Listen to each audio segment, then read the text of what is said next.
Welcome back everybody to another Moto News update, where this time we'll look at the huge news that Polaris have sold Indian Motorcycle, KTM are back with the full specs and details of their 990 RCR sports bike, Honda keep the new paint jobs coming with their 650s and the Rebel 1100, and Stark announced what could be the zippier supermoto on the market. Plus, there's more speculation around a 350 Bonnie, and I've got all of the dates that you need to know about for some of the big bike announcements coming over the next couple of weeks. But before we get started, I know we normally just do this once a week, but we're getting to that time of year where the announcements and news come so thick and fast that I can barely keep up. So this is a quick bonus episode midweek.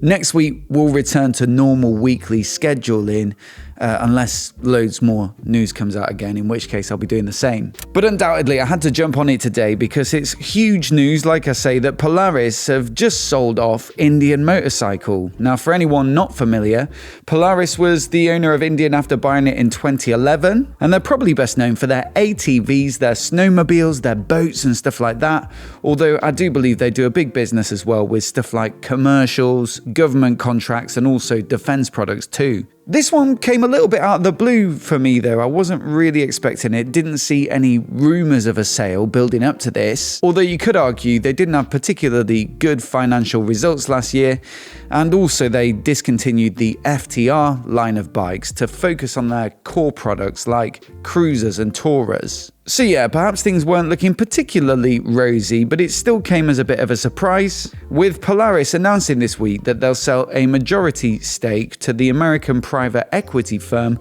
Carolwood LP. They will apparently retain a small stake in Indian, but the specifics weren't disclosed, and so it looks like Carolwood will be at the wheel once the sale goes through, which is expected to happen in the first quarter of 2026. Now, the Polaris CEO Mike Speetson put out a statement saying Polaris and Indian Motorcycle both stand to benefit from this deal, which will enable each business to move faster, deliver industry-leading innovation, and lean further into our respective market strengths. That sounds like a proper load of old cobblers, doesn't it? Sold off, bad financials last year, a reduced product lineup, but he's saying it'll help Indian, deliver industry-leading innovation. I'm not quite sure about that one. For Polaris, the sale will further strengthen our focus on the areas of our portfolio that offer the strongest growth potential and allow us to accelerate investments in key initiatives and create wins with customers and dealers. That's a very fancy way of saying it will be good for Polaris, and I've absolutely no doubt it will be good for them to sell them off. With its current product portfolio, global dealer network, category expertise, and manufacturing resources, Indian Motorcycle is well positioned to succeed as a standalone company with a dedicated focus on its industry, which I might add is not looking particularly good at the moment, but we were highly intentional and selective in our search and planning efforts for Indian Motorcycle's next chapter of growth. Very optimistic. I mean, he would put a positive spin on it after all, although they have already got a new CEO sorted in the form of a bloke called Mike Kennedy, who does, to be fair, have a bit of experience in bikes, having been the CEO formerly of Vance and Hines Exhaust. But look, surely a private equity company taking control at a motorcycle company looks pretty bad, and it's not uncommon for them to come in, strip things back, cut down costs, make it look more profitable, and then flip it on, for a tidy profit. I just can't see them having like a long-term plan for a motorcycle company, nor the expertise and understanding of the market to make a really good go of it. But I'd love to know from you what you think down in the comments below. Is this the beginning of the end for Indian, or is it a welcome change? Let me know what you think. As for anyone with an Indian who's got worries about parts, servicing, those sorts of things, anything that you might want to buy from your dealer, well, they say Polaris will continue to serve those customers through the dealer network until the sale goes through, and then it will all be handed over to the new Indian Motorcycle company, who will apparently try and offer the same level of service through the same dealer network, although it will be interesting to see how many dealers they have left. Anyway, from one beleaguered motorcycle company to another, KTM are back with a new bike announcement, although it's not exactly new, but it's the full details and specs and the price of their fairly anticipated 990 RCR sports bike. And it does look pretty slick in the pictures. It should go toe-to-toe with some of the other sub-liter super sports that we've seen come out recently, like the Yamaha R9 and the Ducati Panigale V2, both of which we've reviewed, and they are very good indeed. So a lot of this RCR is shared with the 990 Duke, like the 947cc parallel twin, and so as such it comes in with the same 128 horsepower peak at 9,500 RPM and 103 Newton meters of peak torque at 6,750.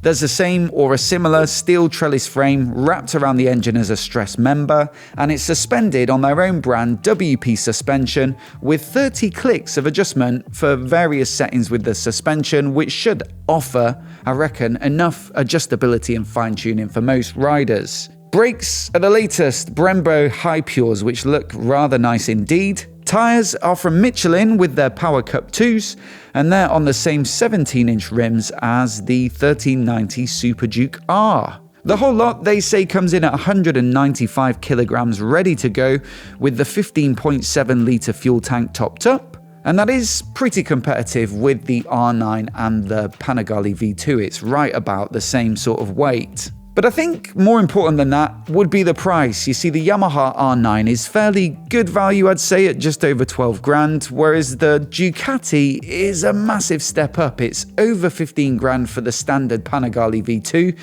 and it's nearly 17.5 for the S version with the fancy suspension from Öhlins. This one though, well, it sits somewhere in between the two, a fair bit more towards the Yamaha to be honest, at £13,499.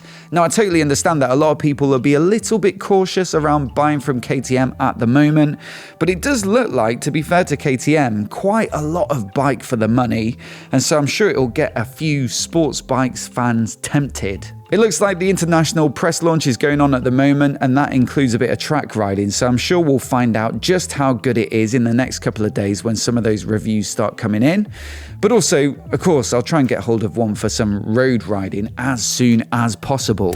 Honda, though, are continuing to pump out the fresh new paint jobs ahead of the new model year, and this time they've been a little bit bold as well. You see, we've got their CB650R Naked, which I think is a nice looking bike anyway, a great inline-4 engine that gives you that sports bike feel, plus you've got the option to spec it up with their e-clutch system, which does make for fairly easy riding in stop-start traffic. Normally, like with the NT1100 lately, Honda can play it a bit safe on the paint front, but this one has got a nice selection of choices with a black, a blue, a punchy red, and wait for it, a KTM-esque orange. Might be a first for Honda, that one, and I do think it looks pretty good. It sort of reminds me of the Baja orange that we've seen on quite a few Triumphs lately. I thought it looked good on those bikes. It looks good on this one as well, especially with the sort of bronzy gold wheels. Now its sibling, the CBR 650R, so the fully fed sports bike equivalent, has also been refreshed with a new black and fluo stripes job, and that comes in alongside the usual HRC style red, blue and white, which is a sort of classic choice if you want that typical Fireblade-esque look. Then we've got the Rebel 1100, which is more of a return to form. It's basically multiple shades of grey, although I guess this darker, moody vibe does tend to hit the mark for the cruiser market, and so maybe they know what they're doing with this one. Still, as always, let me know what you think of them down in the comments. Now, electric dirt bike manufacturer Stark have been in the news quite a bit lately. Firstly, for successfully turning a profit last year, which is a rare thing in electric motorcycles, but also for claiming that they'll be able to make a street bike in the next couple of years, which they reckon will at least be able to compete with petrol bikes in terms of performance, if not outdo them, which is a bold claim indeed. So perhaps this week's announcement is a sign of things to come with a new supermoto that certainly does have some pretty impressive figures behind it. It's called the Varg SM, so heavily based upon their Varg dirt bikes, and it comes in two versions, one of them at £10,900, which isn't too bad I guess for an electric, and then another more powerful version at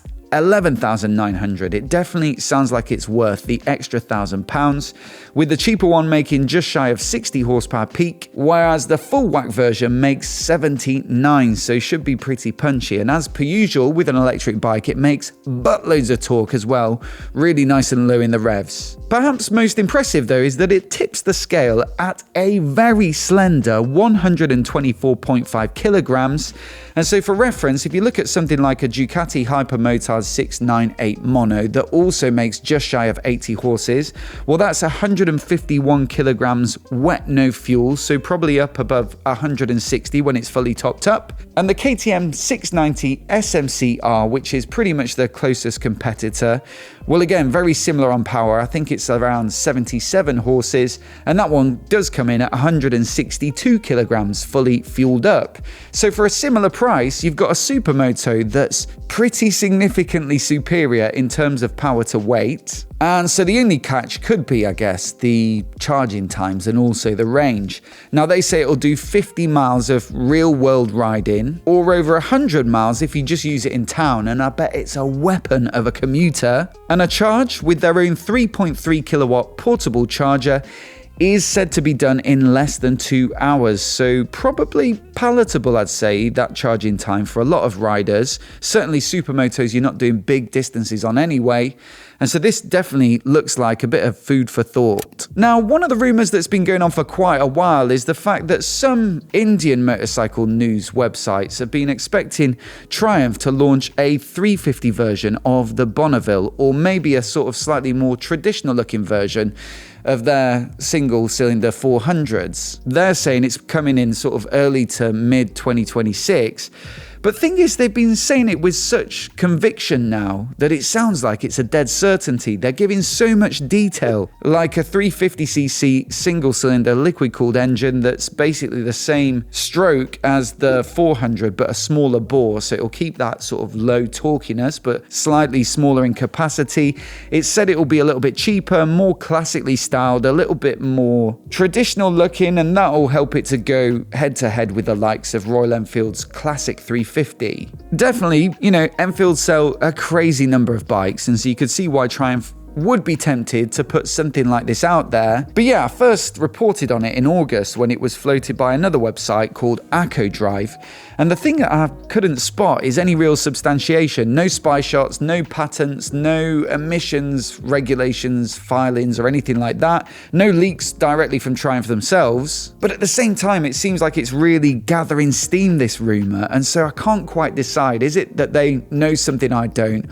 Or is it just one of those fantasy bikes that is just getting whipped up by the media and by social media, and it'll all turn out to be a big fabrication of the imagination? Still, you know, the single 400s have been such good sellers for Triumph that you can see why they might be tempted, and so one just to keep an eye out for. Speaking of which, Triumph do have a couple of dates that they've already announced for other bikes being launched, along with some other manufacturers, and so I thought I'd rattle through them quickly so you know what to expect from the channel in the next couple of weeks. Tuesday the 21st, so next week, that's the first Triumph announcement. Then they've got another one on the 28th, and I've been lucky enough to shoot both of those announcements, so we'll have all the details as soon as the embargo lifts, and so do check back if you want to see full videos with all the details. Also, we've got another world premiere from Ducati on the 23rd, so next Thursday, so I'll try and cover that one and get the materials in advance, so another one to keep your eyes peeled for. I'm looking forward to seeing what they come up with.